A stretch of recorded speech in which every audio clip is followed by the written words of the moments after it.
Né? E a gente vai começar a mesa, na verdade, com o professor Luiz Marques. Né? Então,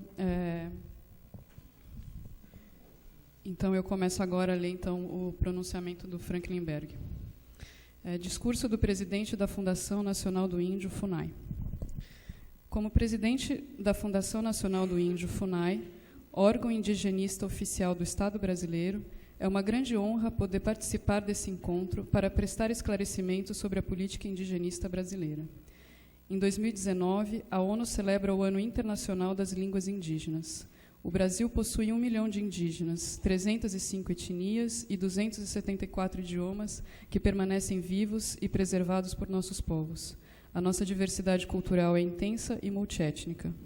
Como responsável pela defesa dos direitos desses povos, a FUNAI tem buscado proteger as terras e apoiar as populações indígenas no que se refere ao desenvolvimento sustentável das comunidades que têm lutado por melhores condições de vida para seus filhos e netos. A Constituição Brasileira de 1988 definiu que os povos originários teriam autonomia, ou seja, não seriam mais tutelados pelo governo e teriam usufruto de suas terras. A Convenção 169 da OIT, em seu artigo 7º, resguarda ao índio o direito de escolher o seu próprio modelo de desenvolvimento econômico e social. A Fundação Nacional do Índio apoia projetos de desenvolvimento sustentável que têm gerado renda e mudado a vida de muitas comunidades. Essas atividades são desenvolvidas pelos indígenas sem a interferência do Estado ou de não-índios, alinhadas com a preservação do meio ambiente. No estado de Rondônia, norte do Brasil, o café produzido pela etnia Suruí e a castanha do Cinta Larga têm chamado a atenção do mercado nacional e internacional. O café indígena ficou entre os melhores do concurso de qualidade e sustentabilidade do café de Rondônia e ganhou como parceiro a empresa Três Corações, uma das melhores do ramo no Brasil. Em 2018, a produção estimada por aldeia foi mais de 1.000 toneladas. Para 2019, a estimativa é de 2.000 toneladas e, em 2020, mais de 3.000. Já a produção de castanha nas terras indígenas 7 de Setembro, Roosevelt e Parque Aripuanã tem batido recordes de produção. A safra 2016-2017 foi de 100 toneladas e a de 2017-2018, 250 toneladas. No estado da Paraíba, nordeste do país, a produção de camarão dos potiguara movimenta aproximadamente 70 toneladas por ano, o que equivale a R$ 1,5 milhão para as comunidades, R$ 1,5 milhão para as comunidades da região. Já no estado do Mato Grosso, centro-oeste brasileiro, com uma população de mais de 2.000 indígenas, os agricultores Pareci plantaram 15.000 hectares de soja, 8.000 de milho convencional, 6.000 de feijão, 1,4 de girassol, 500 hectares de milho branco e 300 de arroz na safra 2018-2019. Esses são apenas alguns exemplos do que os indígenas têm produzido em suas terras. Além do etnodesenvolvimento, a FUNAI também tem apoiado as comunidades que querem levar etnoturismo para suas aldeias de forma sustentável e respeitando o meio ambiente. Proteção territorial. Se faz necessário mencionar que as terras indígenas ocupam 13% do território nacional e são as áreas mais bem conservadas do Brasil. Em razão dessa excepcional condição ambiental, essas terras são muito procuradas por madeireiros e garimpeiros, que têm invadido sistematicamente esses territórios para a exploração de suas riquezas. Buscando coibir esse tipo de atuação de madeireiros, grileiros e garimpeiros, a FUNAI tem atuado na coibição desses ilícitos de forma bastante intensa. Desde que o presidente Jair Bolsonaro iniciou seu mandato, a FUNAI apoiou o desenvolvimento de 80 ações de proteção territorial, atendendo 64 terras indígenas. Destas, 31 foram ações de fiscalização e 49 consistiram em ações de prevenção de ilícitos. Ao todo, para o desenvolvimento dessas ações, foram empenhados R$ 1.903.622,90.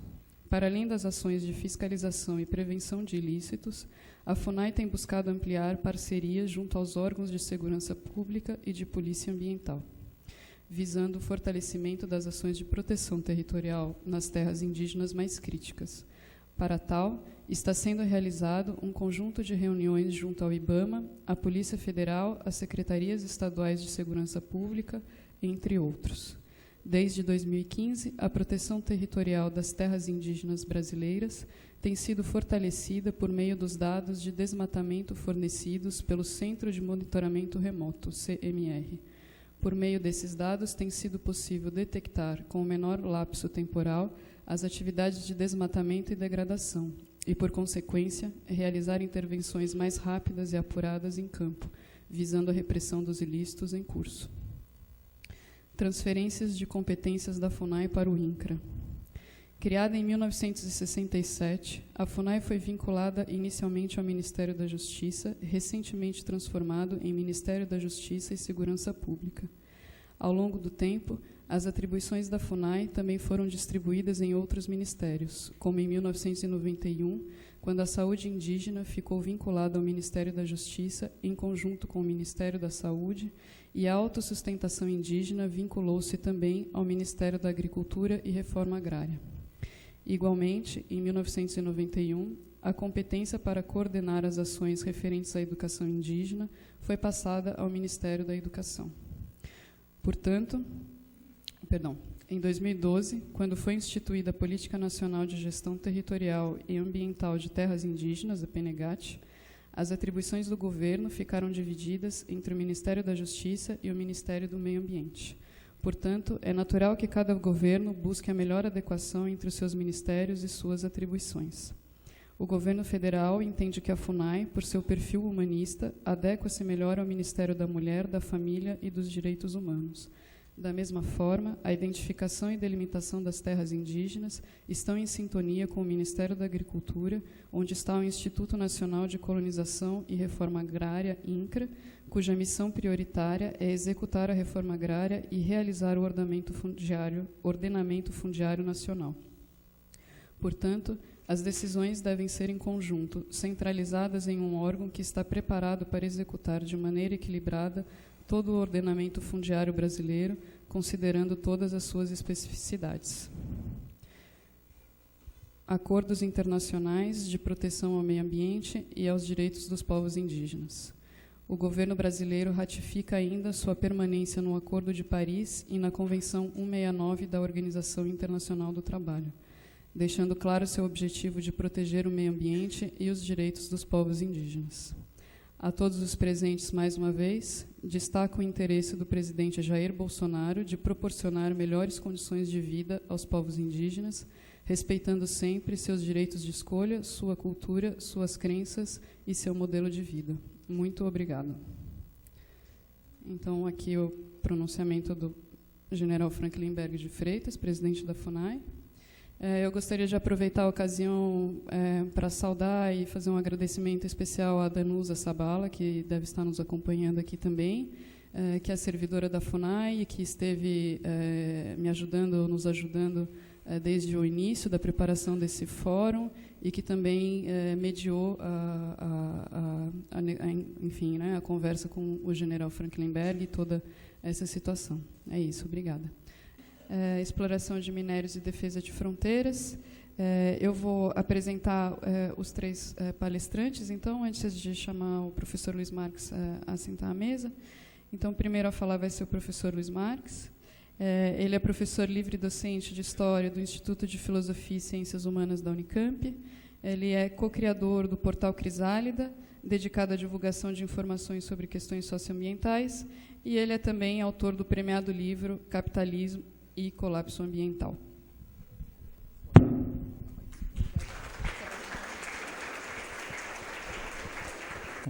Eu preparei uma exposição para rigorosamente 20 minutos, mas agora, aparentemente, o destino... Como é? Mas você conhece bem meu rosto há muito tempo. Em todo caso. Então, eu vou me ater a esses 20 minutos, embora talvez seja o caso de esperar os nossos colegas de mesa. Então, a minha questão hoje que eu trago a vocês é essa. Né? É possível reverter a trajetória do colapso da Amazônia e do Cerrado, conjugando campanhas internas e internacionais? Então, as propostas em exame que eu gostaria de mostrar a vocês, e exatamente a ideia era ser muito rápido para que isso pudesse em seguida suscitar um debate. Lembrando a vocês que eu não sou um pesquisador na questão indígena, e, portanto, o meu foco é um foco muito mais voltado para as questões de, vamos dizer assim, conservação dos ecossistemas do Amazonas e do Cerrado. Evidentemente, essas questões são indissociáveis, né? A questão indígena e a questão da conservação. Então, por exemplo, em relação a essas questões, seria possível diminuir o desmatamento pela metade até 2022? Né? Esse é um gráfico que mostra a vocês a hipótese de tentarmos fazer isso de 2016 a 2020, não foi possível. A possibilidade de que isso deva ser feito, que se possa ser feito e deva ser feito, é cada vez mais urgente. Então, existe, a meu ver, uma possibilidade disso, que seria exatamente uma pactuação entre campanhas internacionais e campanhas nacionais. Eu pego 2 exemplos. Primeiro, o condicionamento da importação de commodities vegetais, animais e minerais do agronegócio e da mineração brasileira a uma certificação florestal emitida com a participação das associações indígenas, a COIAB e a PIB, aliás, escrevi a PIC, mas é a PIB. Mobilização, denúncia e drástica redução do consumo interno de commodities vegetais e animais produzidas em detrimento do Cerrado e da Amazônia, internamente falando. Então, no que se refere à primeira questão, a questão das campanhas internacionais, um fato que é muito saliente, existem diversas iniciativas, mas esse fato é particularmente importante, central, é a publicação na revista Science, e agora em 26 de abril de 2019, desse artigo, União Europeia, fazer, né, o comércio da União Europeia com o Brasil sustentável, que foi subscrito por 3 coletivos, a coordenação das organizações indígenas da Amazônia Brasileira, a COIAB, e a Articulação dos Povos Indígenas do Brasil, a PIB, e por 602 cientistas europeus. Basicamente, o teor desse documento é esse, eu resumo eles a vocês em dois slides. O Brasil está em negociações comerciais com seu segundo maior parceiro comercial, a União Europeia. Instamos a União Europeia a aproveitar essa oportunidade crítica para garantir que o Brasil proteja os direitos humanos e o meio ambiente. Ao trabalhar para desmantelar as políticas contra o desmatamento, a nova administração do Brasil ameaça os direitos indígenas e as áreas naturais que eles protegem. A União Europeia despendeu mais de 3 bilhões de euros em importações brasileiras de ferro em 2017. Somente em 2011, a União Europeia importou carne bovina e ração animal associada a mais de 1.000 km² de desmatamento. Exortamos, portanto, aqui a proposição do documento, exortamos a União Europeia a condicionar as negociações comerciais com o Brasil a 3 pontos. Primeiro, defender a Declaração das Nações Unidas sobre os Direitos dos Povos Indígenas. Segundo, aperfeiçoar os procedimentos para rastrear commodities associadas ao desmatamento e a conflitos em relação aos direitos indígenas. E, em terceiro, consultar e obter o consentimento dos povos indígenas e das comunidades locais para definir critérios estritamente sociais e ambientais para as commodities negociadas. Essas questões, na verdade, são o fruto de iniciativas que se iniciaram já bem antes, se iniciaram, por exemplo, em 2015, mas eu estou pegando apenas o penúltimo capítulo disso, que é o documento que também foi muito fortemente, circulou muito fortemente na Europa, que se chama a Declaração de Amsterdã, de dezembro de 2015, assinado pela Dinamarca, França, Alemanha, Holanda, Noruega e Reino Unido, que propõe exatamente, como mostra o título, em direção a eliminar o desmatamento das cadeias de commodities agrícolas com os países europeus. Isso foi agora secundado por uma outra iniciativa importante,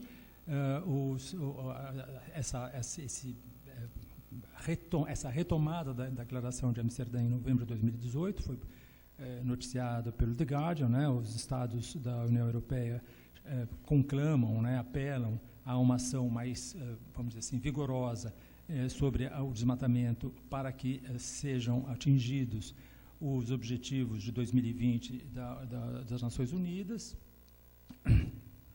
E há diversas outras instituições internacionais sensíveis à questão dos direitos humanos e do meio ambiente. Eu cito aqui 2, mas na verdade há uma grande quantidade delas. A Comissão Interamericana de Direitos Humanos da OEA, e a Corte Penal Internacional do Meio Ambiente e da Saúde, a partir da Carta de Bruxelas de 2014. Essa Corte Penal está constituída, mas até onde eu sei ainda não em funcionamento, mas ela é claramente um ponto extraordinariamente importante para a questão da criminalização do ecocídio.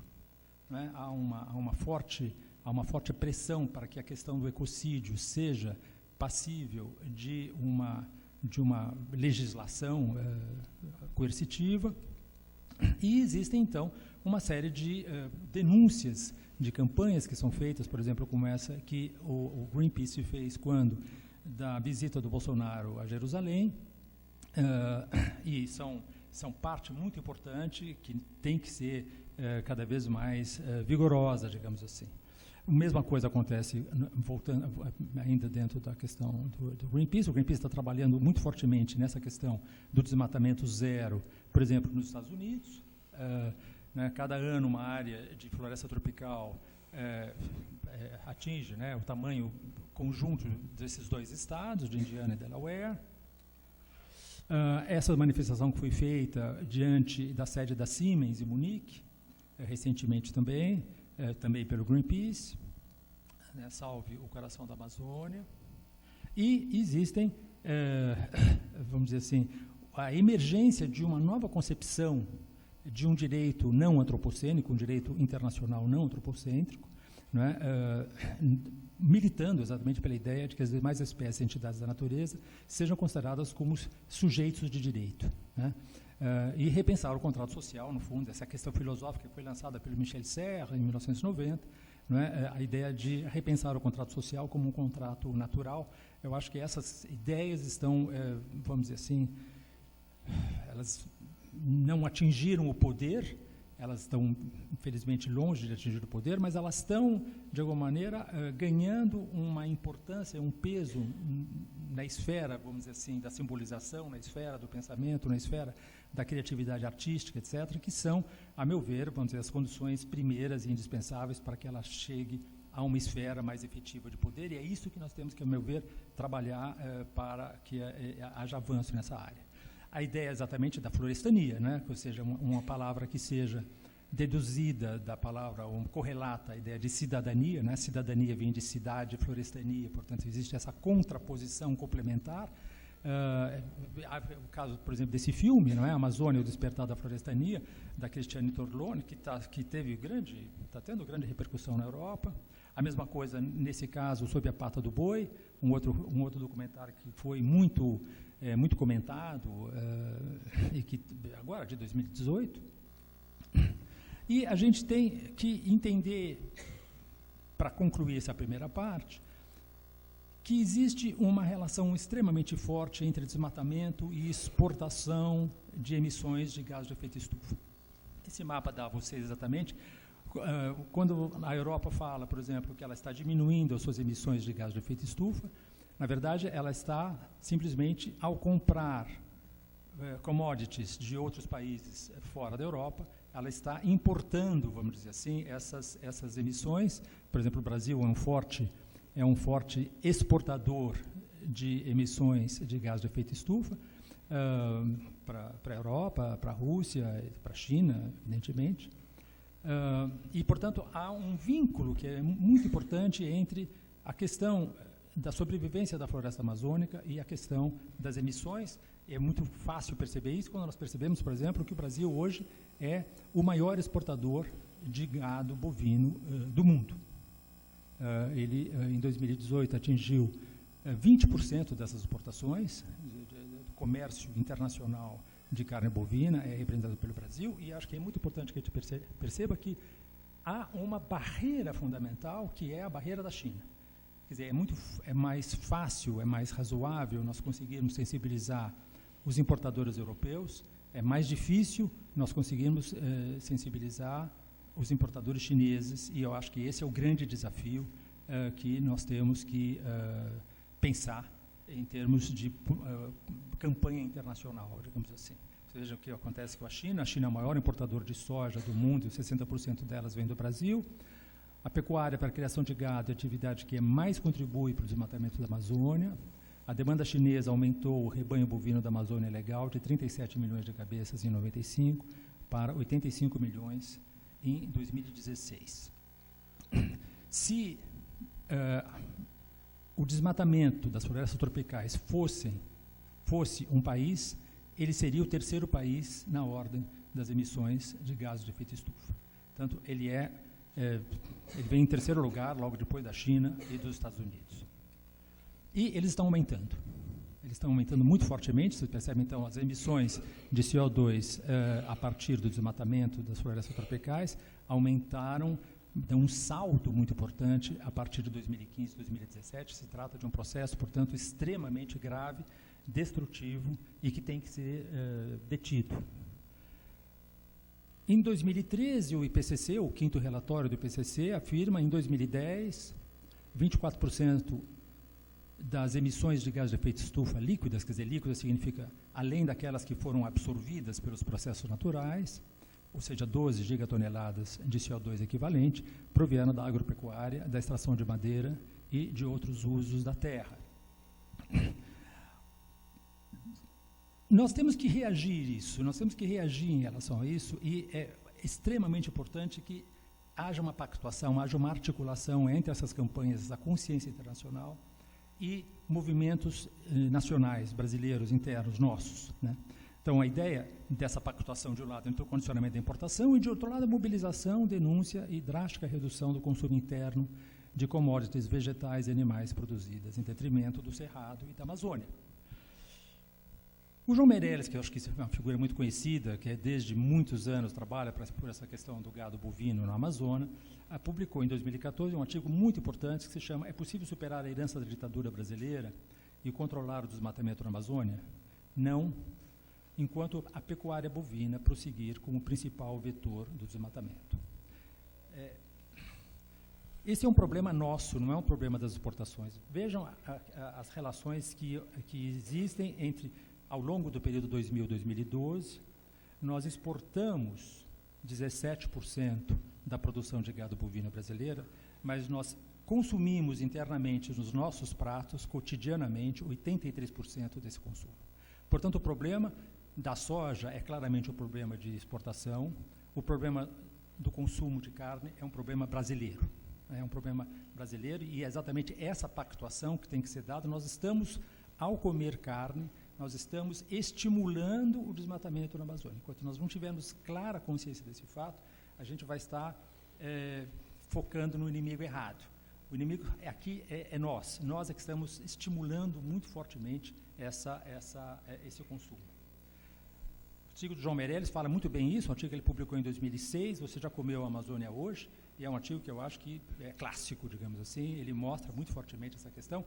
O João Meirelles é filho de um pecuarista que saiu de São Paulo e foi para o Amazonas, exatamente ser pecuarista, e ele conhece, portanto, esse assunto melhor do que ninguém, porque ele é réu e advogado ao mesmo tempo dessa questão. Então, ele conhece muito profundamente isso e tem uma militância muito antiga já sobre essa questão. Eu acho que é a pessoa que pode melhor definir essa questão hoje. Se nós pegamos o MAP Biomas de 1985 a 2017, né, que é feito, sabe, agora essa coisa nova, que saiu o MAP Biomas, se vocês pegarem essa evolução de 85 a 17, vejam o mapa tal como ele estava em 1985 e vejam o mapa tal como ele está em 2017.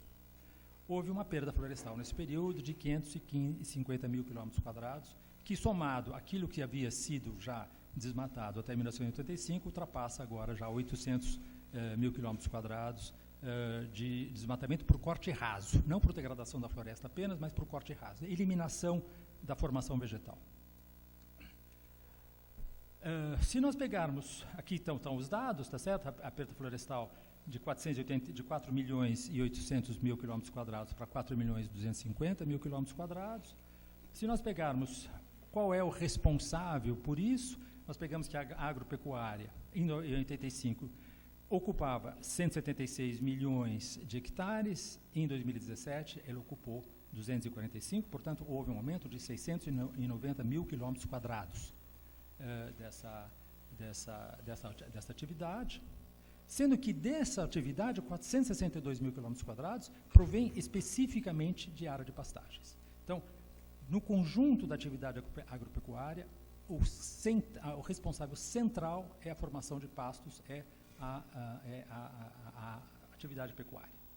Se vocês veem, é claro, aqui nesse diagrama de Sankey, ele mostra muito claramente isso, né? Vejam a floresta natural, qual é o grande corredor de transferência de uso da terra. Vocês veem que o grande corredor, o corredor maior, é o corredor pastagem.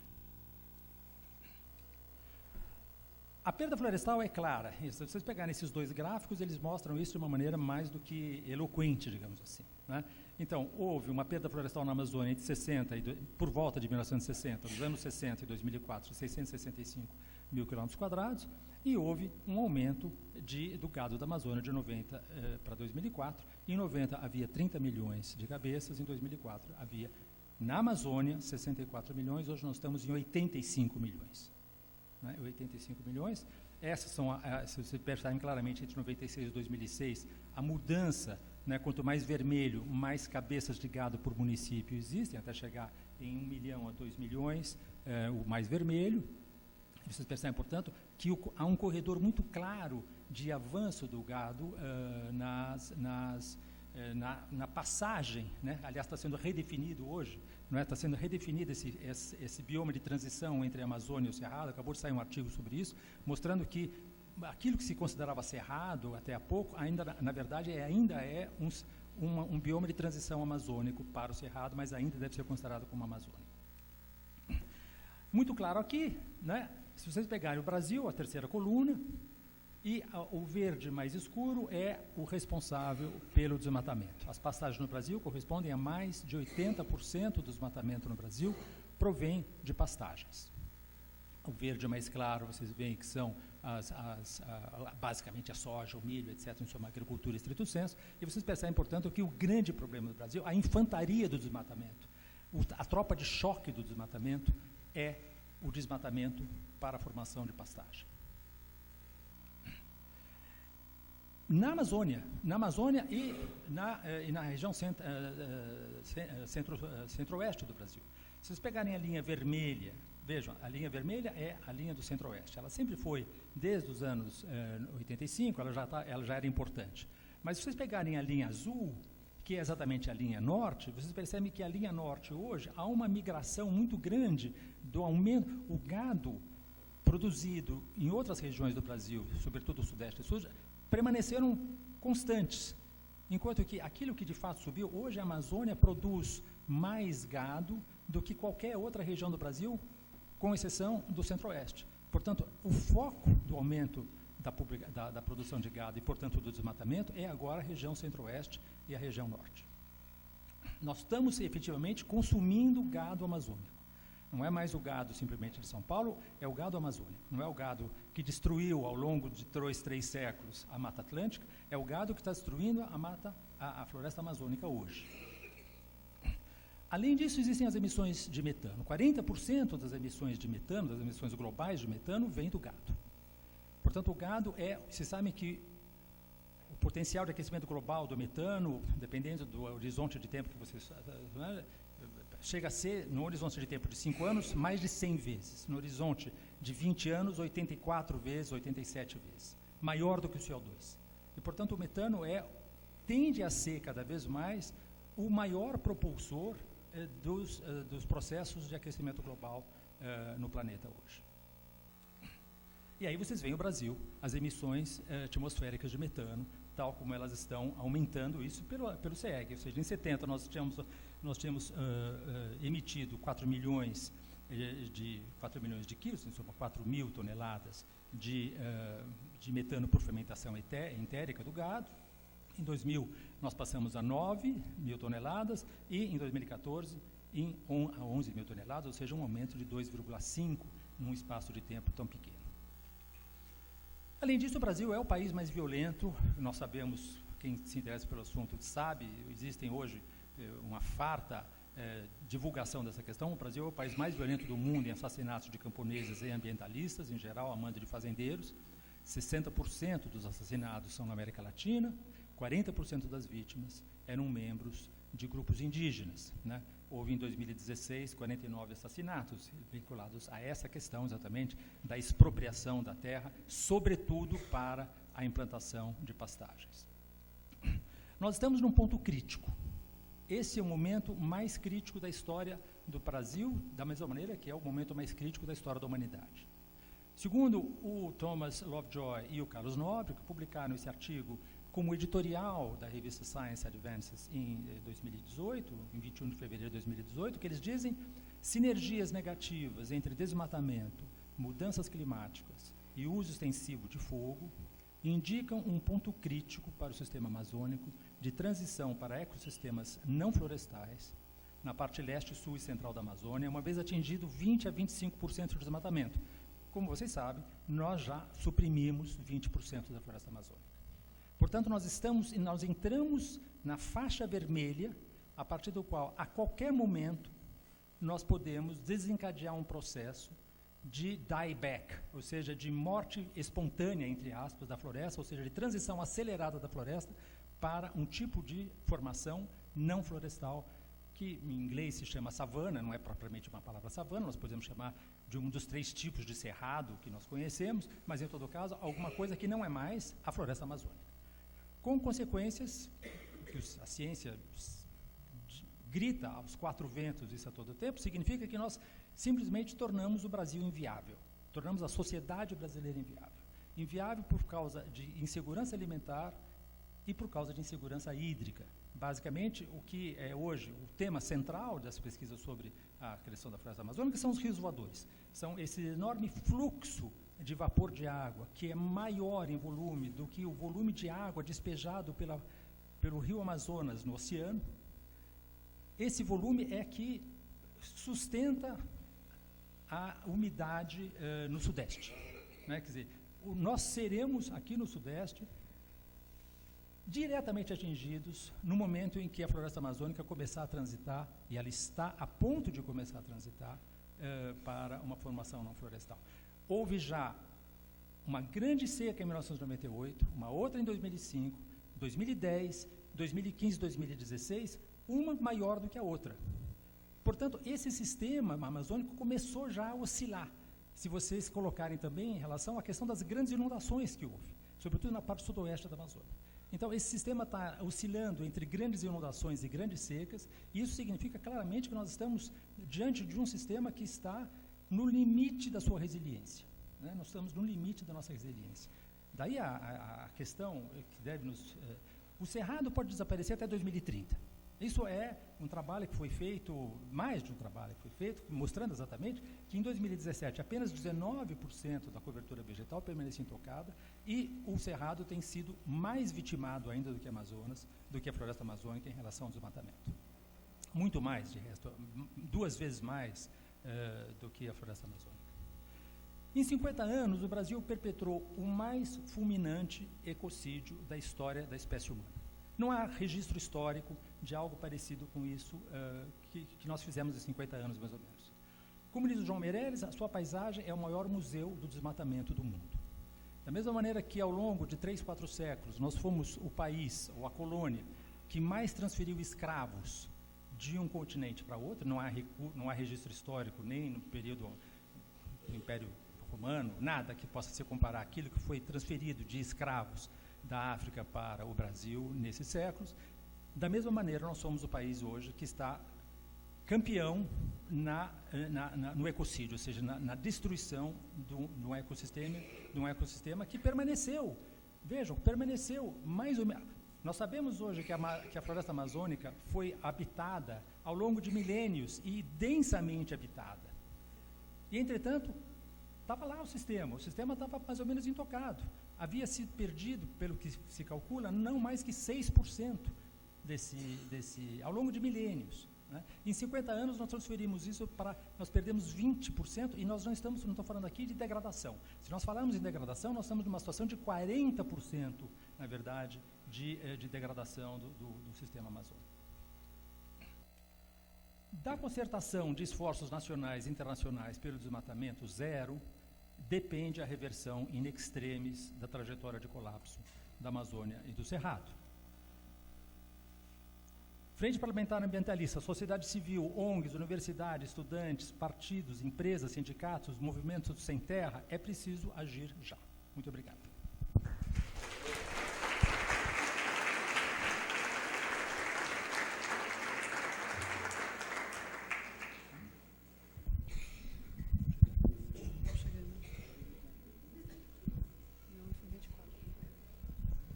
Obrigada, Luiz. Eu gostaria de fazer algumas observações, aproveitando a fala do professor Luiz Marques, é um pouco colocar em evidência, né, um pouco ressaltar tanto a presença do professor aqui, porque que, né, não está falando especificamente de terras indígenas, mas está dando um contexto global, e aí eu acho que a gente chega realmente ao cerne do que é o objetivo desse fórum e o tema desse fórum, né, a estabelecer a relação entre terras indígenas e os nossos interesses, que são, na verdade, muito mais do que nacionais, eles são internacionais, eles concernem ao planeta todo, né? Então, eu acho que dá para a gente ter um pouco a dimensão de como estamos todos implicados nesse tema, no sentido de que, por um lado, os nossos padrões de consumo, e aqui, né, o Luiz falou bastante sobre a carne, sobre o desmatamento, soja e tal, mas também teremos daqui a pouco o tema de exploração de minério, né? Então, o nosso padrão de consumo, por um lado, mas também o desenvolvimento da tecnologia, e isso a gente pode pensar nos nossos celulares, e, enfim, né, a nossa dependência cada vez maior de minérios, né, para todos, em vários aspectos da nossa vida. Por um lado, isso faz pressão sobre as terras indígenas, né, que, por outro lado, cumprem, né, um papel de preservação ambiental, de conservação do ecossistema, né? E por que eu estou dizendo isso? A gente costuma falar bastante dos tais 13% do território nacional que são ocupados por terras indígenas, mas é importante a gente ter em mente também que dessas terras indígenas, na verdade, 98,5% em termos de extensão territorial está na Amazônia, né? Então, 23% do território amazônico é terra indígena, ou seja, quase um quarto da Amazônia é terra indígena, né? Então, acho que só por esses dados fica evidente o papel, a importância que as terras indígenas têm na preservação desse bioma, né? É um bioma que é repartido entre 9 países da América Latina, mas 60% deles está no Brasil, então o Brasil tem ainda um papel mais significativo nesse contexto, né?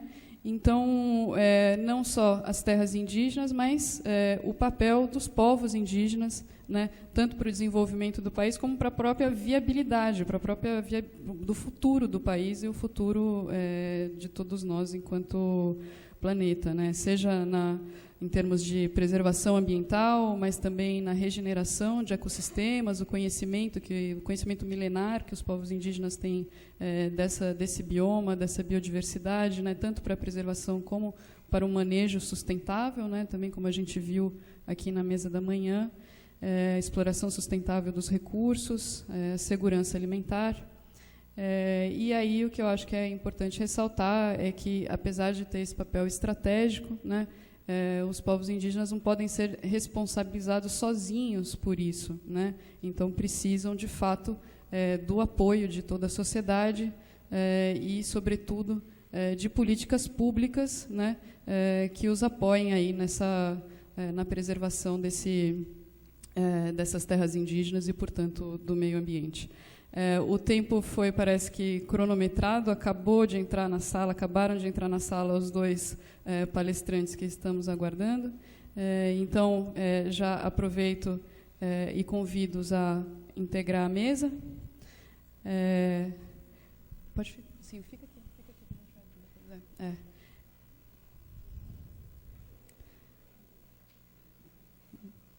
Boa tarde. Então, são dois, é o Márcio Santilli, filósofo formado pela Unesp, foi deputado do PMDB, atuou durante os debates da Constituinte de 87 e 88 e foi considerado uma pessoa-chave na relação entre a coordenação dos povos indígenas e o Congresso Nacional, foi presidente da FUNAI entre setembro de 95 e março de 96, é sócio fundador do Instituto Socioambiental, o ISA, né? E atualmente assessor do Programa de Política e Direito Socioambiental do ISA em Brasília. Boa tarde, muito obrigada pela presença aqui. Seja bem-vindo.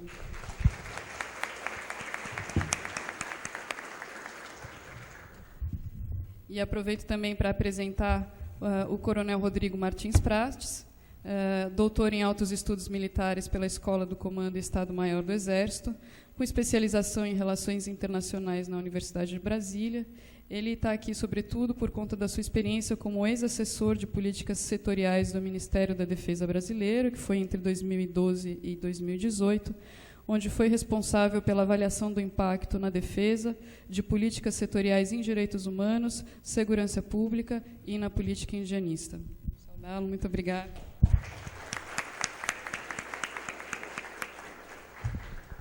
A gente vai iniciar, então, com a fala do Márcio Santilli e depois, na sequência, eu vou passar a palavra para o Rodrigo Prates. Muito obrigada.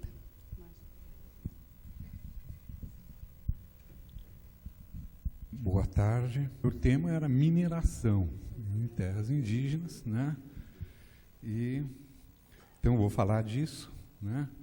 E depois fica aí por conta de vocês o rumo da conversa, né?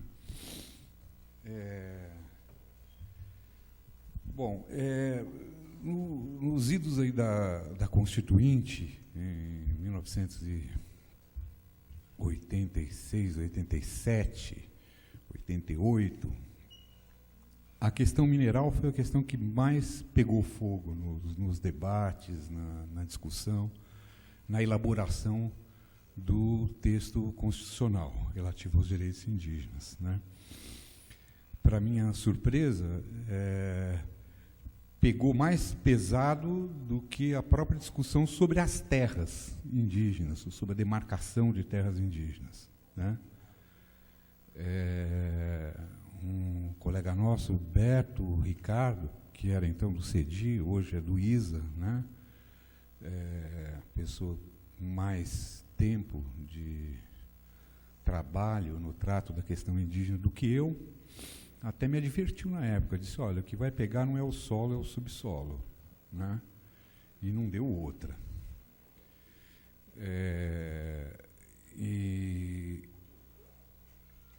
em todo o trato da questão indígena, na Constituinte, foi essa a questão que mais pegou fogo, né? Deu origem, inclusive, a uma comissão parlamentar de inquérito durante o processo constituinte, a partir de denúncias que foram, na época, levantadas pelo jornal Estado de São Paulo,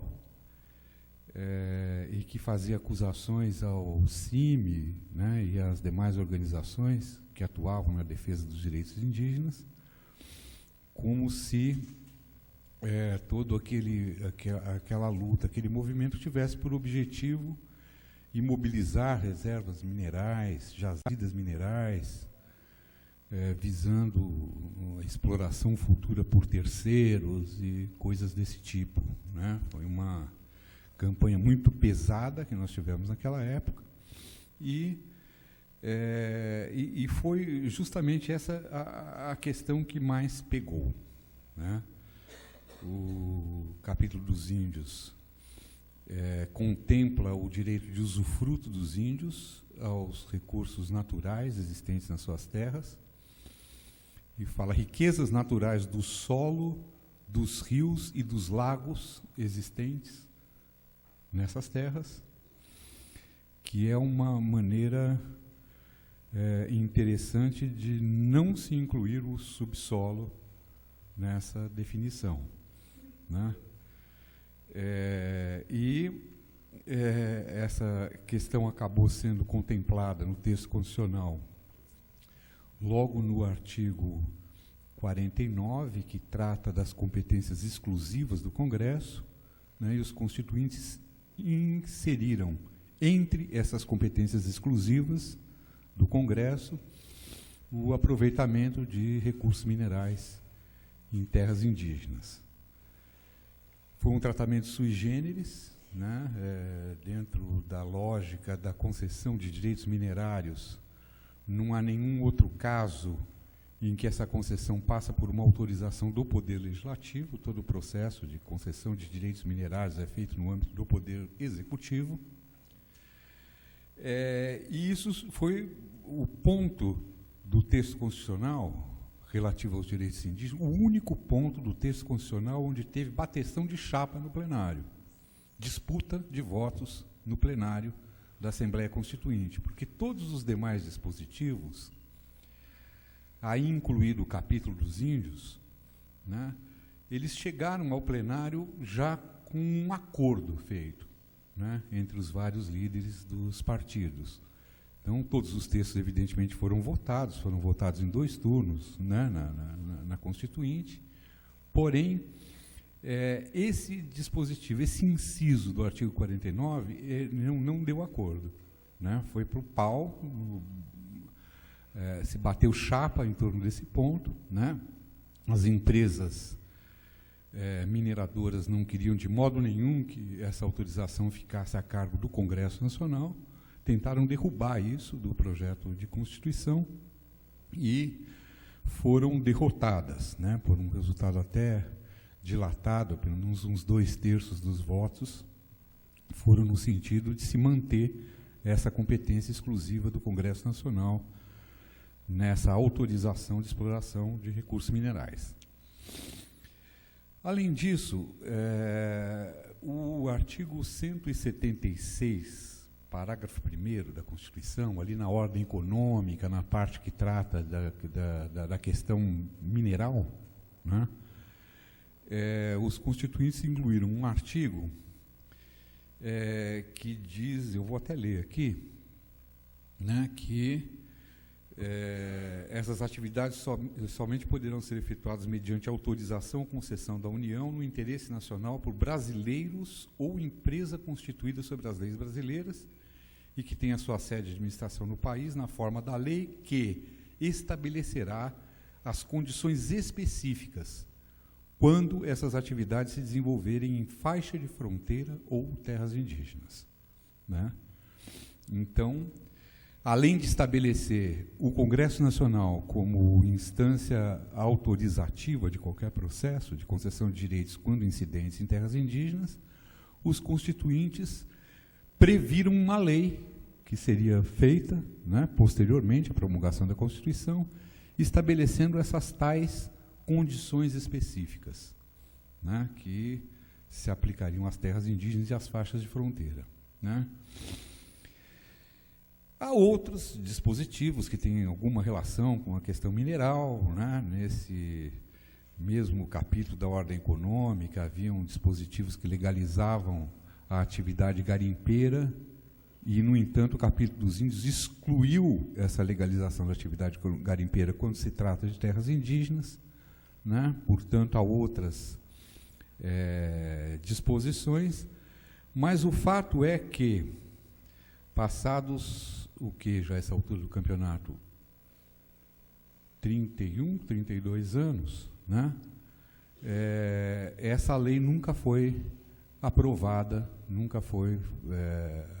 pelo Congresso Nacional, né? Essa tal lei que estabeleceria as condições específicas. Foram dezenas de projetos que foram apresentados. Eu me lembro que logo após a promulgação da Constituição, o primeiro projeto regulamentador dessas atividades foi apresentado pelo senador Severo Gomes, né? E, posteriormente, vários outros, né? Muitas comissões especiais, né, que foram formadas ao longo desses mais de 30 anos, né, sem que, no entanto, se tivesse chegado a uma fórmula que reunisse um mínimo de consenso e pudesse ser transformada em lei regulamentadora. É até gozado a gente se perguntar sobre o porquê disso, né? Será que alguém está preocupado com os índios, né? Com o impacto dessas atividades nas terras indígenas, na verdade, não se trata disso. Quer dizer, nunca houve, né, uma correlação de forças que, partindo dos índios, né, independentemente da posição que eles tenham em relação a isso, né, que pudesse ter o poder de impedir a aprovação de uma lei pelo Congresso. Fato é que, até hoje, essa questão está pendente. O projeto de lei que encabeça os demais, né, ao qual os demais estão anexados na tramitação do Congresso, é um projeto de lei do Jucá, do Romero Jucá, 1610, né? E esse projeto de lei ele tem um problema básico, né? Que é o seguinte: vem ali as várias disposições procurando regulamentar essas atividades, prevendo royalty, prevendo, enfim, relatório de impacto ambiental, isso, mais aquilo, etc.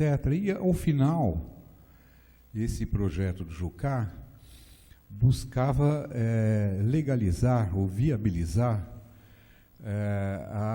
a tramitação de um enorme conjunto de requerimentos de pesquisa e de lavra mineral que estavam protocolados no DNPM, que era, né, o Departamento Nacional de Produção Mineral, e que foi recentemente substituído pela Agência Nacional de Mineração. Pois bem, e o que acontece é que era esse cartório, né, de requerimentos existente no DNPM, ele era tão volumoso, eram milhares, né, de requerimentos, de tal modo que a eventual validação, né, desses requerimentos tornava a lei letra morta, porque praticamente todas as regiões do país onde existem terras indígenas com a provável existência de jazidas minerais estavam ali, requeridos já dentro desse gigantesco volume de requerimentos. E, portanto, né, se você valida esses requerimentos e atribui a eles o direito de prioridade, que é o que funciona nesses processos de concessão de direitos minerários, é praticamente como se você não fosse aplicar aqueles dispositivos da lei em lugar nenhum, porque os direitos já estão concedidos sobre todos os lugares onde, né, eventualmente se pode ter algum interesse mais concreto, uma viabilidade mais concreta de exploração mineral, né?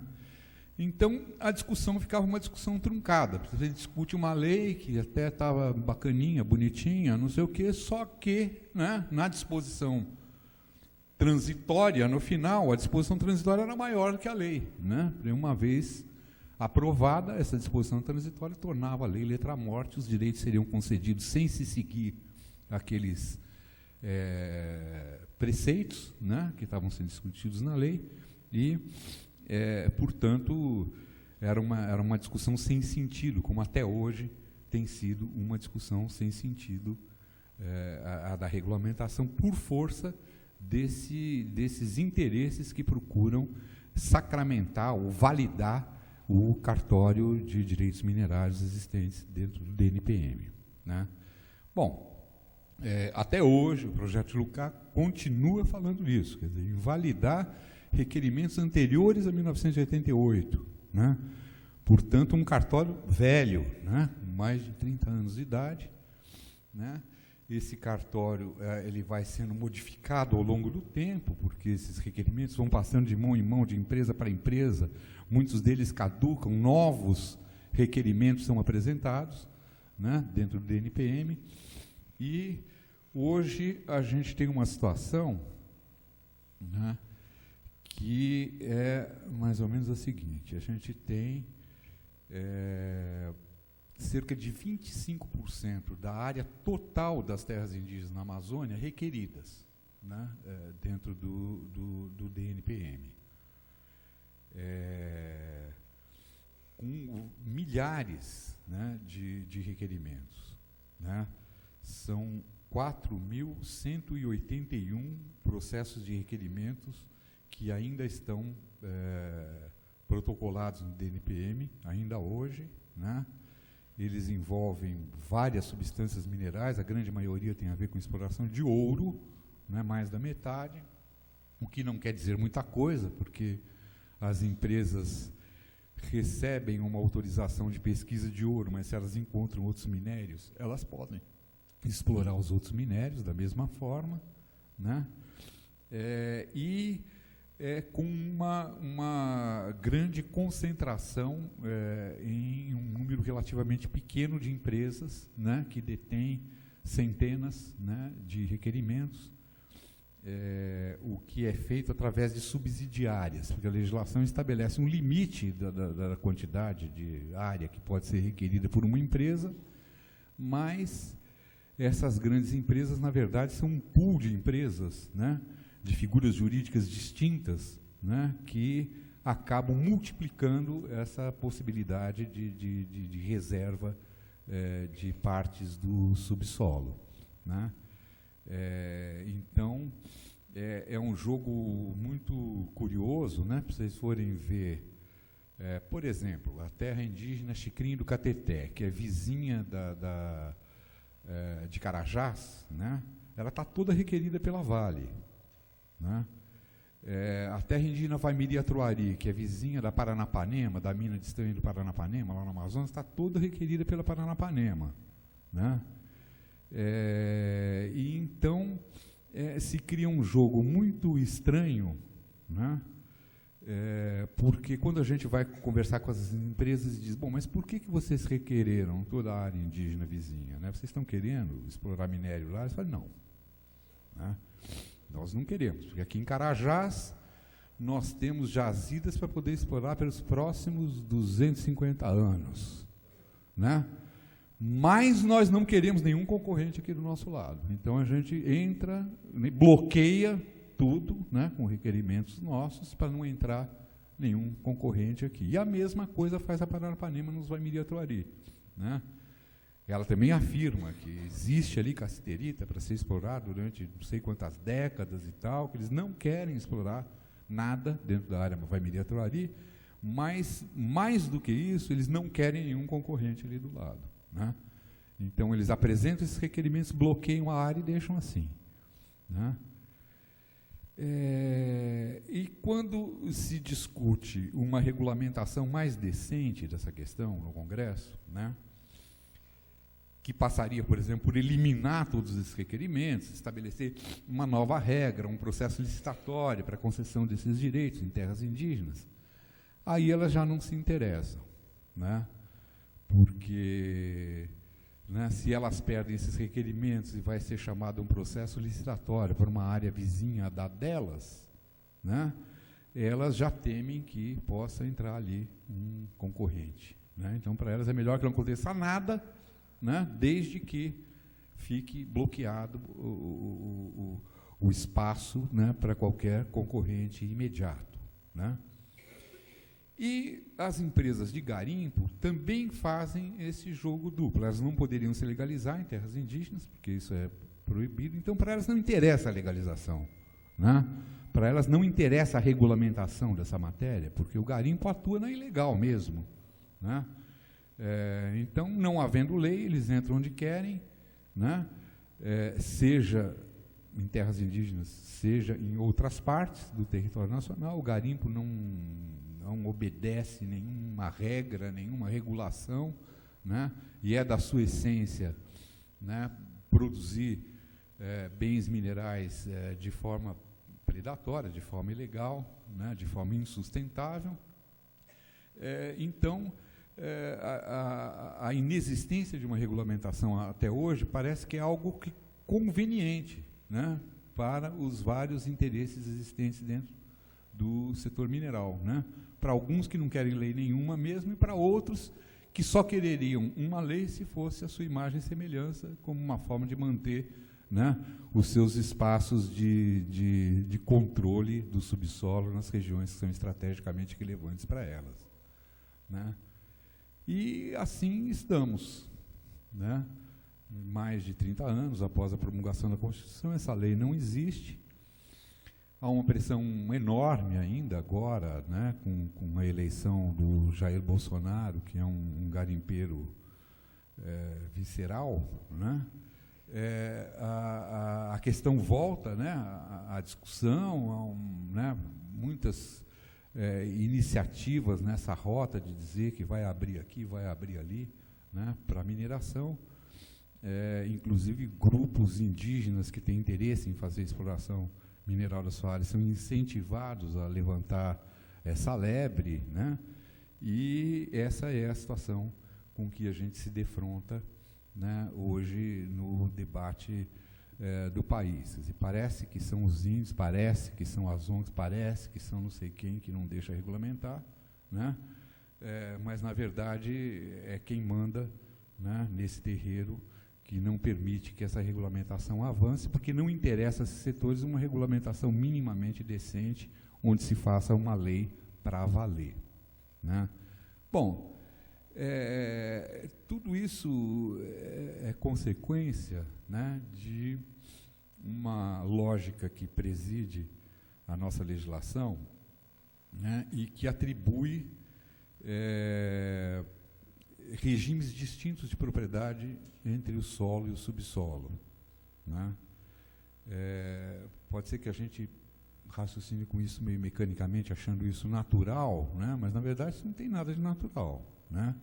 Toda a tradição anglo-saxã, por exemplo, vai numa outra rota, né?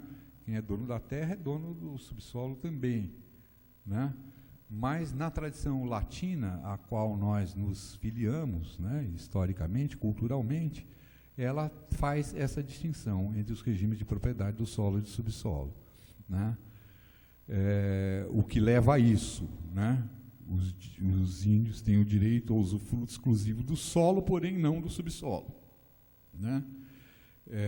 O que é difícil para qualquer pessoa normal entender, para os índios ainda mais, porque eles perguntam, mas como é que você chega no subsolo sem passar pelo solo, né? E levanta polêmicas de várias naturezas, né? Eu me lembro que numa discussão tipo essa aqui, assim, uma vez que eu participei com geólogos, que portanto são pessoas que mais sábias do que a gente, né, no trato desse tipo de assunto, e eu defendi a tese de que enfim, os minérios superficiais estariam incluídos no usufruto exclusivo dos índios, né? Porque eles estão assim por cima, no solo, né? O que gerou uma grande indignação, né, da parte dos geólogos, né, que faziam um questionamento até muito procedente, né, dizendo, bom, mas então diga aí onde é o limite do solo com o subsolo, né? E quer dizer, o que para eles não faz nenhum sentido. A jazida é a jazida, esteja ela em cima ou embaixo, né, isso não é uma questão para eles. No entanto, é uma questão, né, para a nossa legislação, é uma questão para a nossa Constituição, né, e resolva esse drama quem puder, né. O fato é que nós já estamos chegando aí passamos já dos 30 anos da promulgação da Constituição, essa questão não está regulamentada, há essa pressão enorme, tem gente que acha que o Eldorado está nas terras indígenas e tal, que é uma bobagem, né? No entanto, essa discussão perdura e, enfim, não se tem ainda um horizonte de clareza sobre como essa questão vai se resolver, né? De que maneira isso vai ou não vai se regulamentar algum dia. Fato é que a gente vive hoje no Brasil uma crise com relação a essa questão mineral que vai muito além das terras indígenas, né? Nós estamos vendo aí, parece que uma terceira barragem está para explodir aí nesses próximos dias, quer dizer, acidentes sucessivos em plantas minerais, até da maior empresa mineradora do país, né? Por outro lado, a gente vê que com o agravamento da crise econômica no país e com o aumento do ouro no mercado internacional, né, houve um crescimento enorme do garimpo em várias regiões do país, do garimpo que atua totalmente na ilegal, né?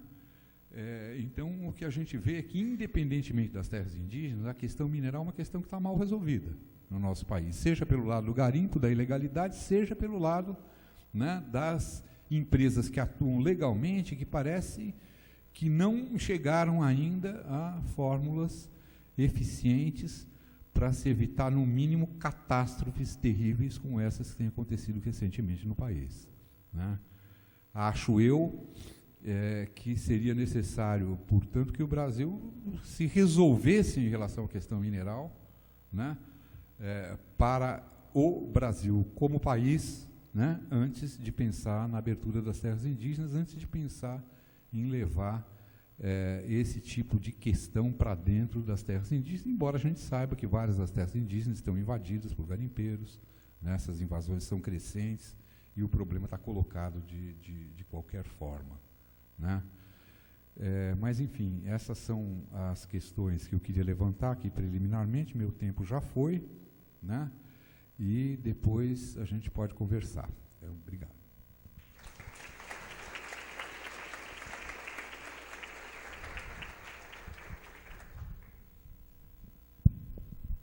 Então, boa tarde a todos. Para mim é uma satisfação muito grande, em primeiro lugar, participar desse debate, né?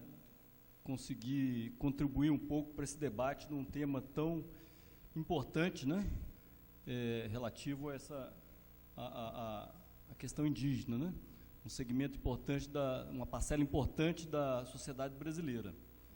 E também, para mim, é muito gratificante por vir aqui, onde minha filha passou 15 anos, os últimos 15 anos ela passou aqui como aluna,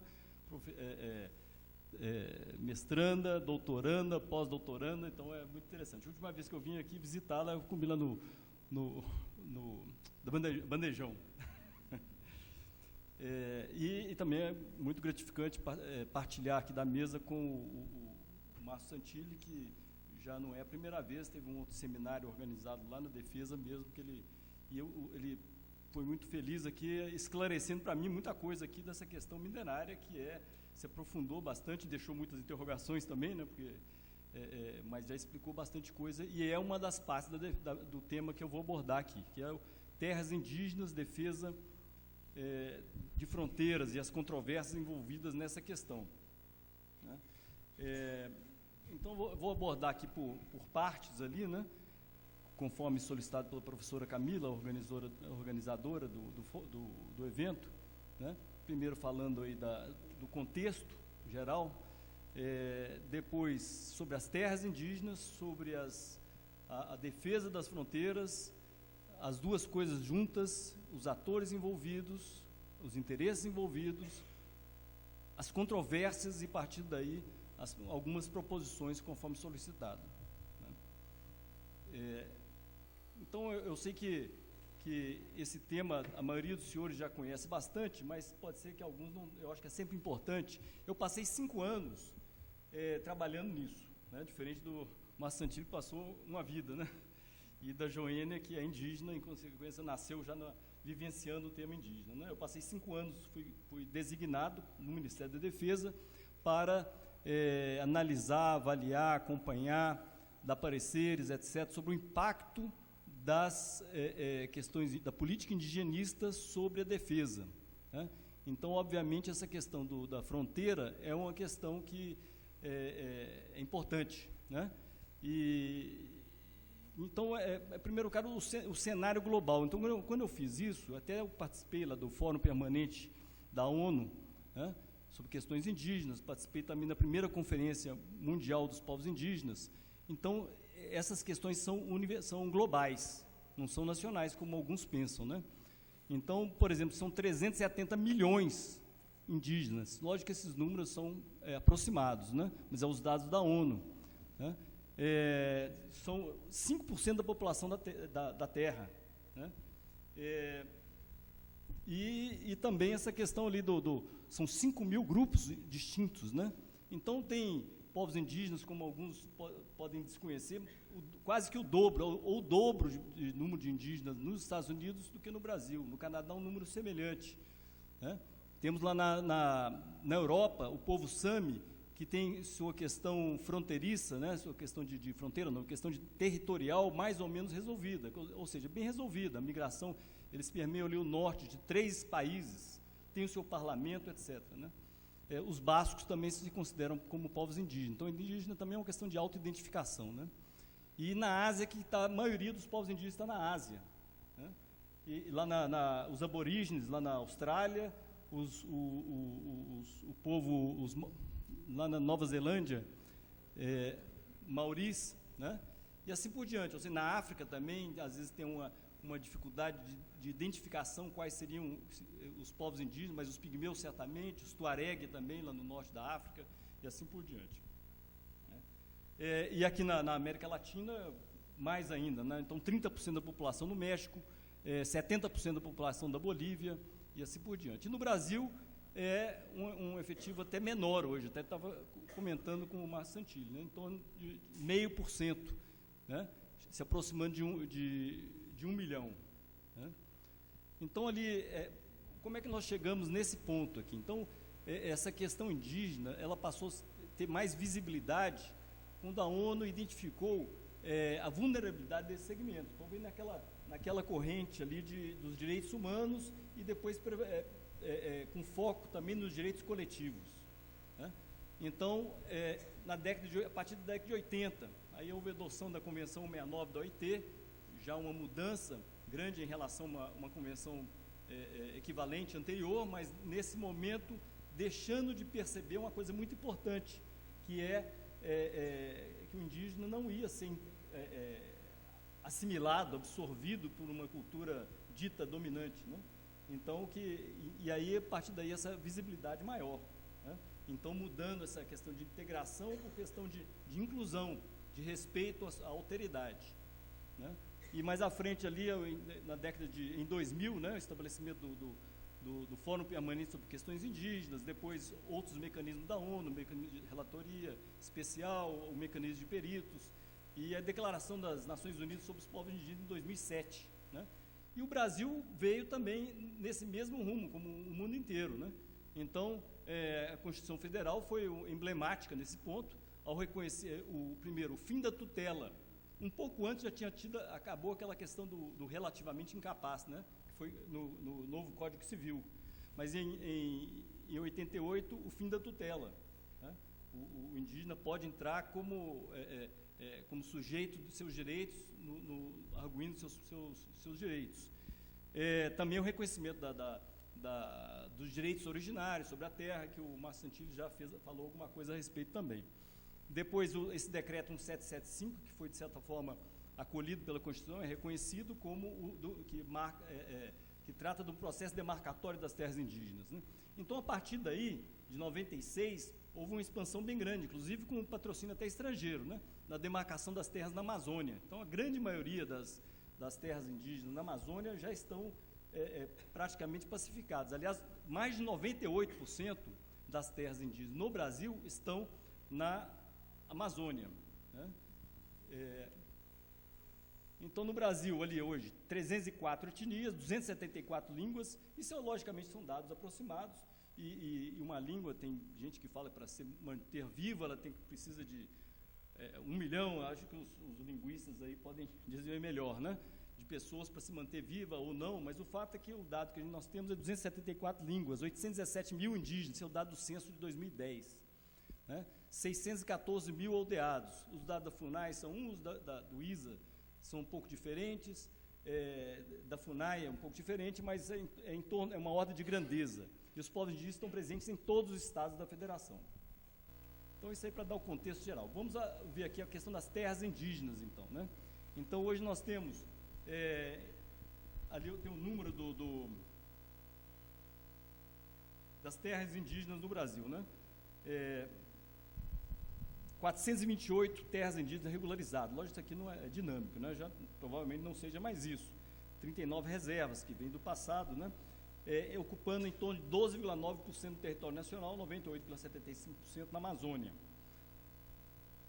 Então, vamos ver a questão da fronteira, né? Então, a fronteira, ela foi, em 1979, a Lei 6634, regula a questão da faixa de fronteira, aquela faixa de 150 quilômetros, paralela à linha divisória com os outros estados, outros países, né? Então, ali nós vemos, no caso do Arco Norte, onde estão a maior parte das terras indígenas, né? E em amarelo ali nós temos as terras indígenas, e em verde a faixa de fronteira, né? Então, na Constituição de 88, aí nós já vamos ver a questão, aliás, vamos passar para o CDN. O CDN é o Conselho de Defesa Nacional, né? Então, o Conselho de Defesa Nacional, qualquer ocupação, qualquer utilização de terras do território na faixa de fronteira necessita do assentimento prévio, com exceção da demarcação de terras indígenas, porque isso aí foi uma celeuma muito grande no passado e que ficou muito claro, ficou pacificado depois, né? Então, no seguinte sentido, né, a destinação da terra indígena dentro dos princípios da Constituição Federal, do artigo 231, está muito clara a destinação, né? A ocupação tradicional, né, uso exclusivo, como o Márcio Santilli também já se referiu aqui. Então, essa celeuma já terminou já há bastante tempo, né? Mas na Constituição de 88 determina também as missões das Forças Armadas, no tocante à defesa da pátria. E nessa defesa da pátria, naturalmente, a primeira ideia que nos é remetida é a questão da integridade territorial. Mas não é só isso, nós vamos ver mais à frente. E aí a Lei Complementar 97, de 1999, depois ela teve algumas pequenas alterações, ela vai determinar o emprego das Forças Armadas também, ainda que seja, muitas vezes, em atribuições subsidiárias, né? Contra delitos transfronteiriços, essas questões dos ilícitos transnacionais, né? E o decreto 4.412, ele vem dentro de um contexto também para, esse contexto eu estava comentando aqui com o Márcio Santilli também, um pouco antes, né? Então, o que aconteceu? Com a Constituição de 88, o decreto demarcatório, foi conseguido o patrocínio também, o financiamento, né? Então, foi demarcada uma quantidade grande de terras indígenas na Amazônia, entre elas do Alto do Rio Negro, do Javari, do terra indígena Yanomami, os mais velhos, ele deve lembrar da celeuma em torno disso. E depois, mais no final, a Raposa Serra do Sol, né, que terminou a novela aí há pouco tempo atrás, né? Então, diante disso, as Forças Armadas se preocuparam, né? Não só Forças Armadas, muitos setores da sociedade se preocuparam com a questão essas extensões de terra tão grandes na faixa de fronteira. Então, havia uma preocupação, porque ali tem organizações não governamentais estrangeiras, tem estrangeiros atuando ali, e umas extensões imensas, onde não é possível entrar, não sei o quê. Então, veio o decreto 4.412, veio dentro desse contexto, para liberar a atuação no exercício legal, a atuação das Forças Armadas e da Polícia Federal, em particular, né? E, finalmente, a Portaria 983, que ela veio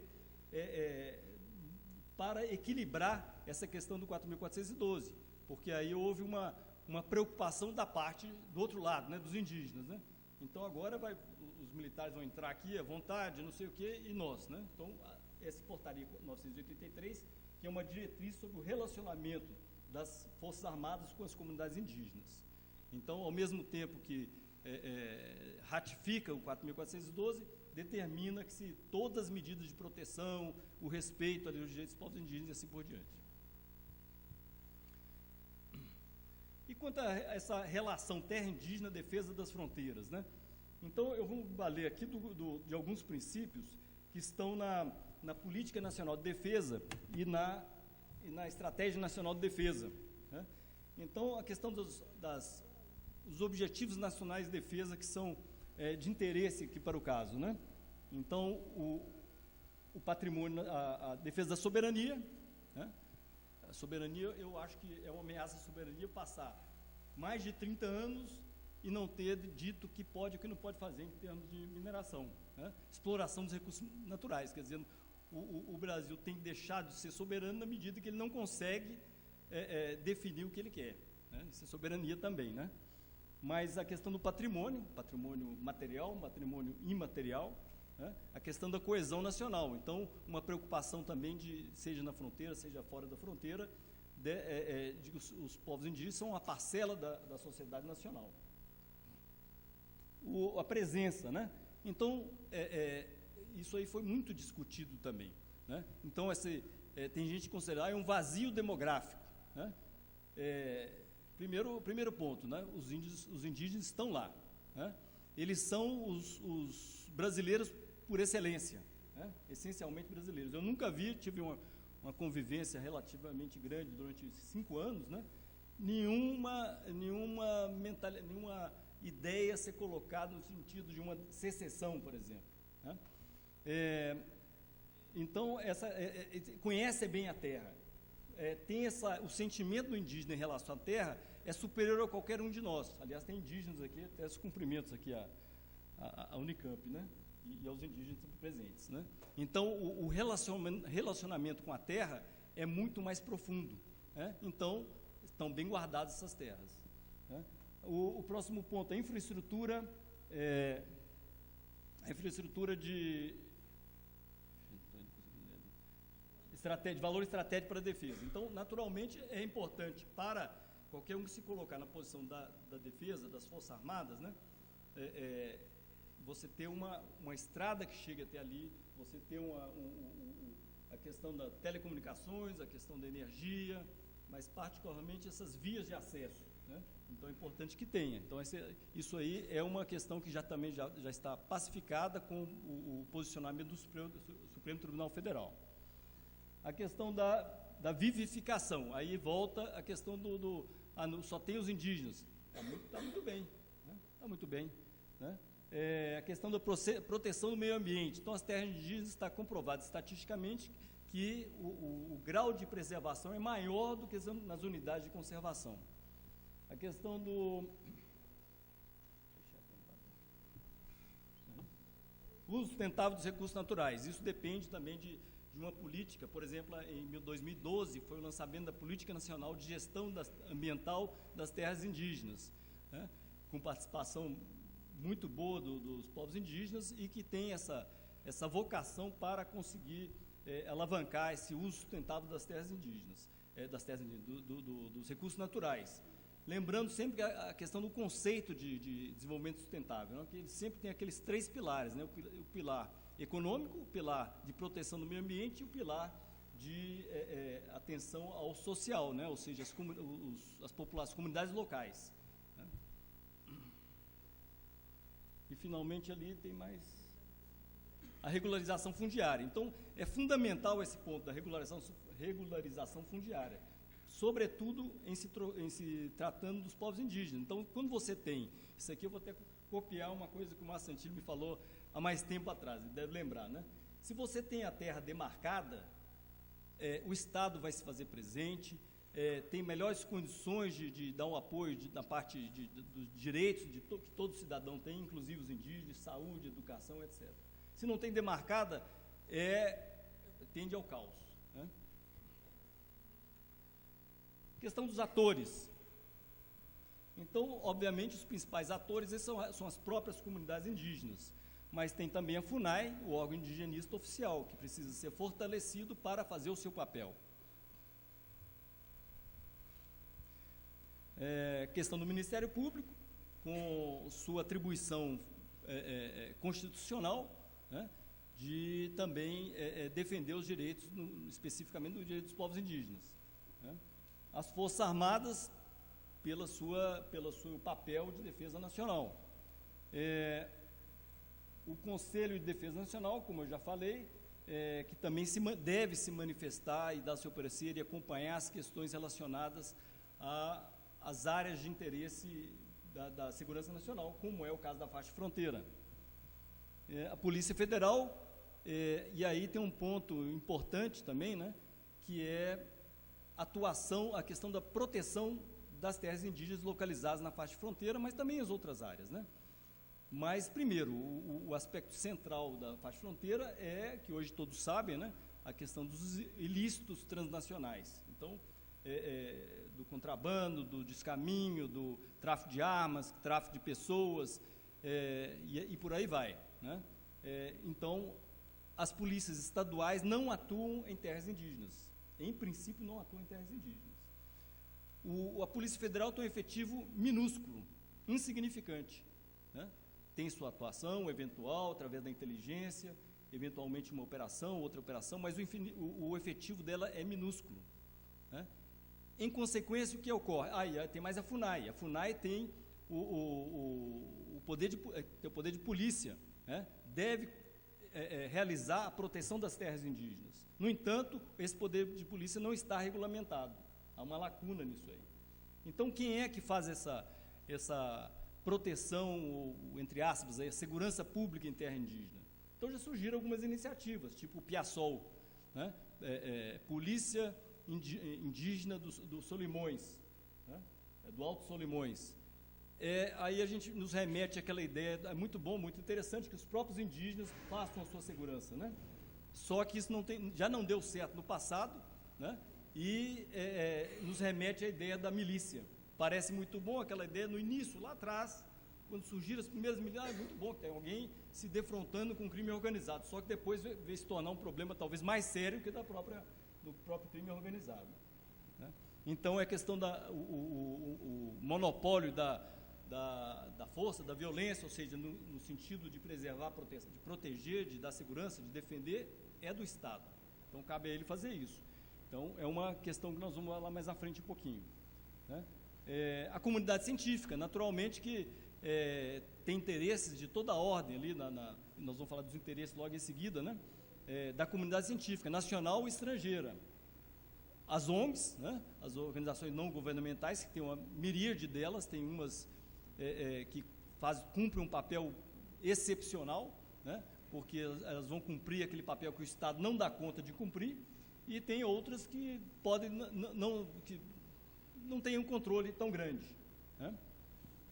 A questão ali as empresas, aí tem outras empresas mineradoras, que eu não vou me aprofundar, né? Mas o interesse são atores também na faixa de fronteira, né?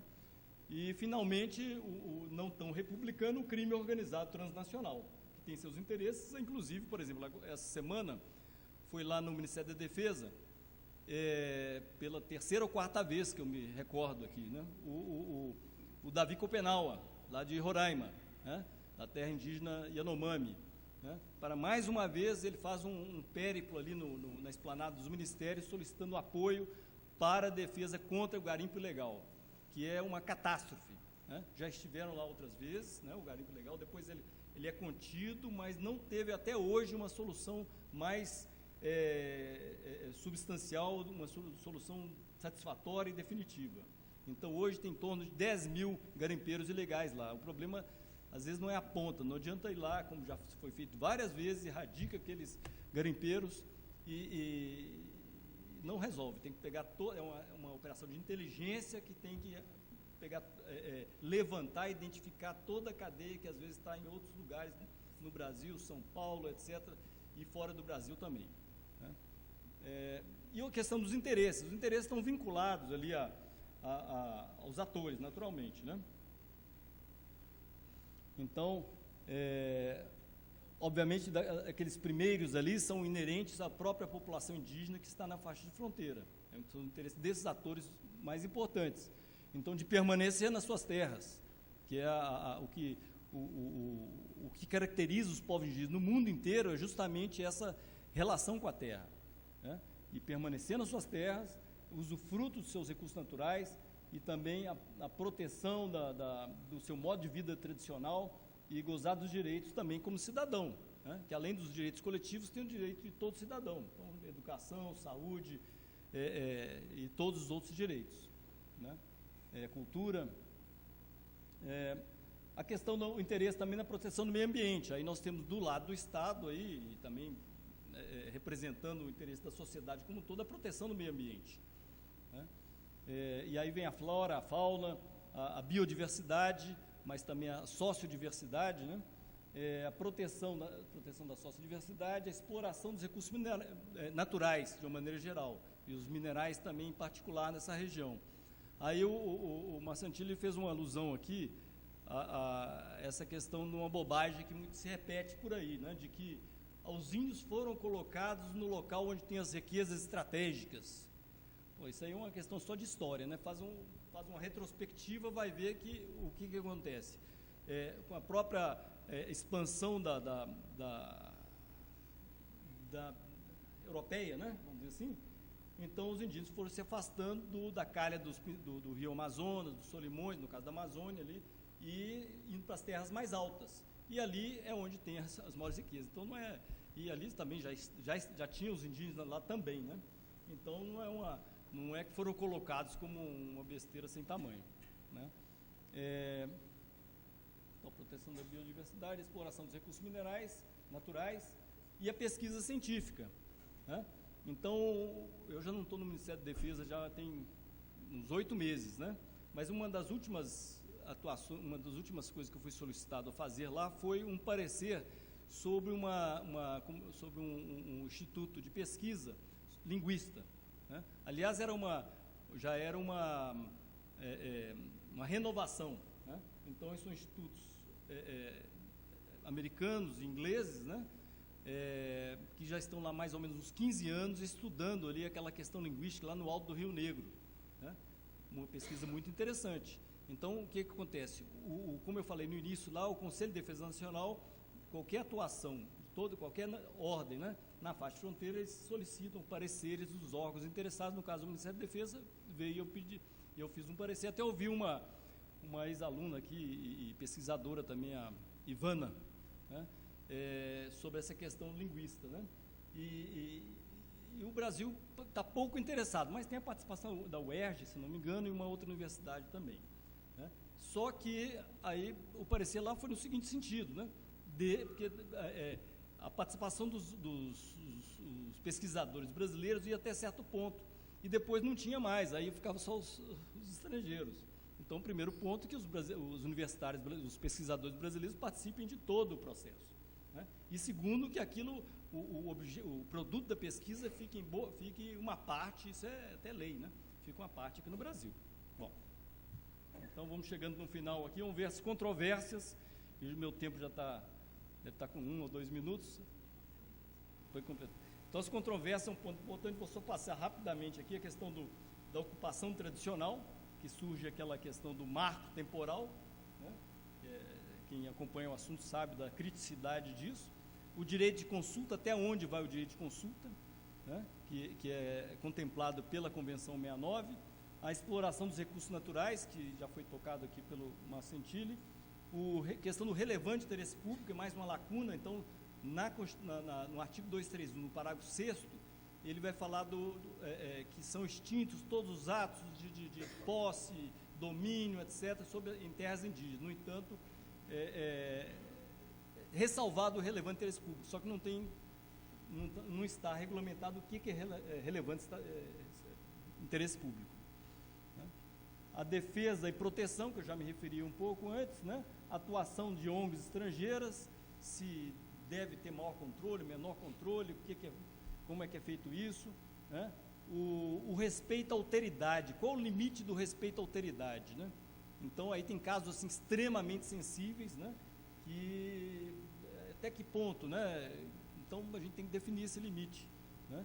E do diferente, né? Nós temos que aceitar o outro como ele é, né? O nosso ponto de vista, nem sempre ele é o nosso ponto de vista, mas nem sempre ele é melhor do que o outro, né? Mas tem um limite para isso, né? E, finalmente, ali a questão da circulação transfronteiriça, né?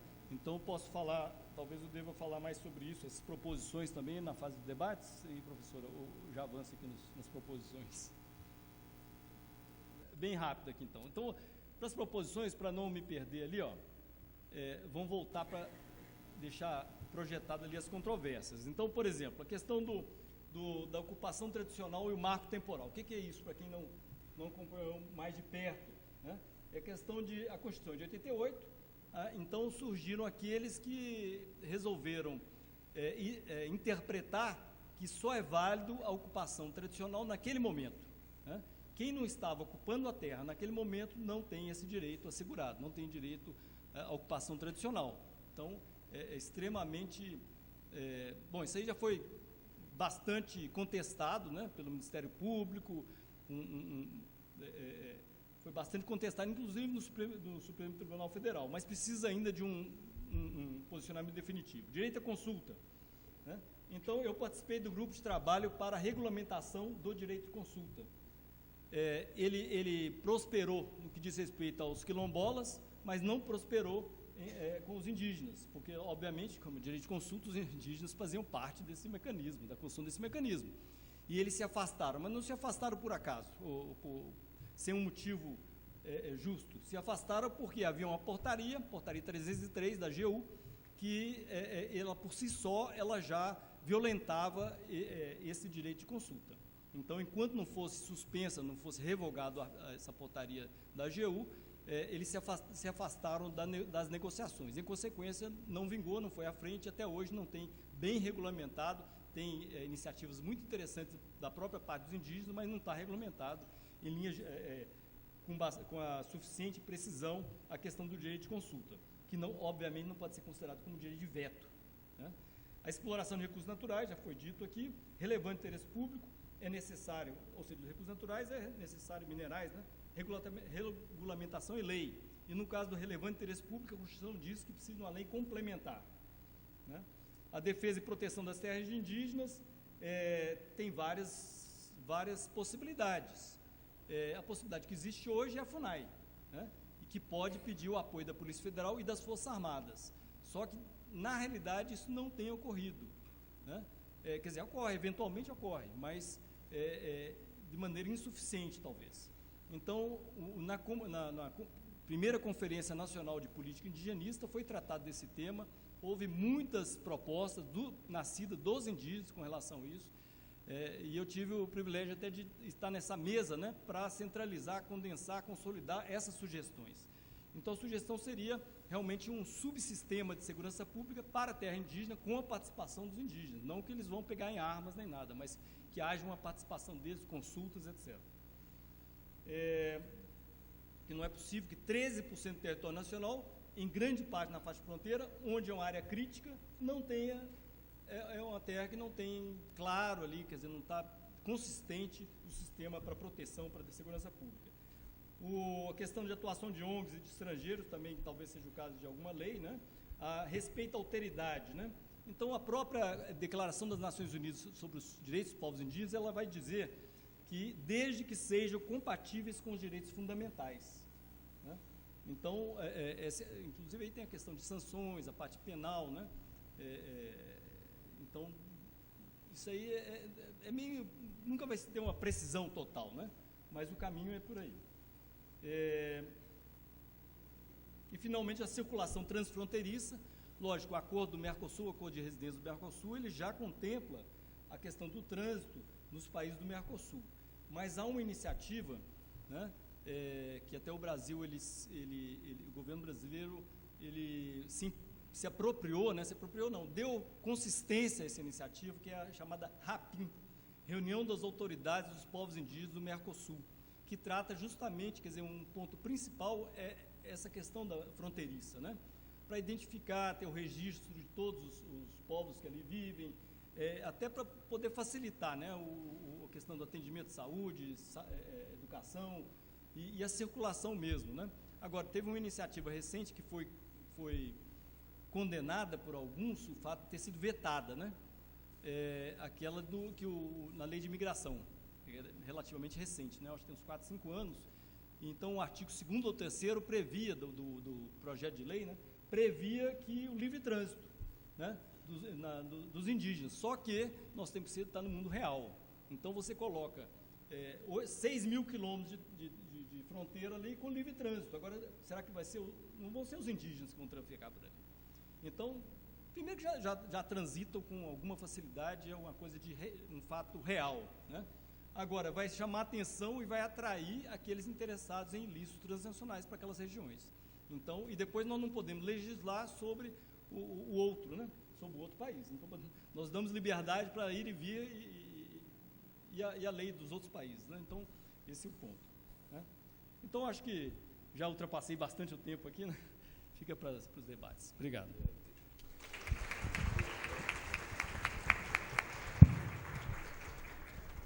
Obrigada. Obrigada, Márcio, obrigada, Rodrigo.